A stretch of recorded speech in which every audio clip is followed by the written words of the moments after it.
Well, there is an old saying in the market that cash is king, and that's exactly what the mutual fund industry is sitting on, which is 1.25 lakh crores of cash. Now, just look at the data.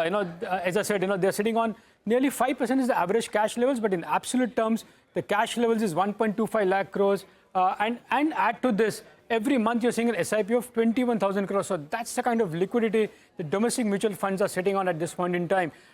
If you look at the absolute numbers, the cash levels since the beginning of the year, it was around 95,000 crores. Now that has gone to 1.25 lakh crores. But of course, the inflows have been higher. So that's the reason why the number has gone up from 95 to 1.25. But on an average, the AUMs, the mutual fund industry is sitting on an cash levels of 4 to 5% in the last 3 to 6 months. So that's been the average.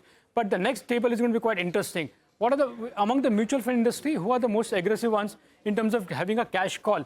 PPFSA managing an equity portfolio of close to 75,000 crores, and they are sitting on almost 15% cash levels. The cash levels has gone up from almost 11.5% to now over 15% in the last 6 months. So that's the kind of aggressive cash levels PPF has taken. The next three are going to be quite interesting. SBI Mutual Fund, HDFC MF, and ICICI Pru MF, the three biggest mutual funds in this country in terms of asset under management, all managing close to 3 lakh crores of equity AUM. And the average cash levels for these three firms is between 7 to 8%. So 7.5 is what I can say is the average cash that these three large funds, large AMCs are sitting on. Even Quant Mutual Fund has raised the cash levels.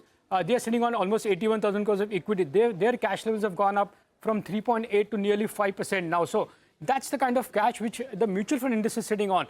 And to add to this, if you look at the PMS, the AIFs, the family offices, if I just assume 9 lakh crores of cash that the PMS is sitting on, 5% of that would mean another 50,000 crores. So that's the kind of liquidity which is there in the system. And any given, if there is a larger fall, I guess that's the amount of money which can cushion a large fall in the market. So that's why I thought I'll highlight this number. Vinay, as a fund manager, I want to ask you, this is the kind of money which is there in the system. How does it work, right? I mean, of course, the absolute number looks big, but in a larger fall, how do mutual funds or fund managers like you deploy this kind of cash levels?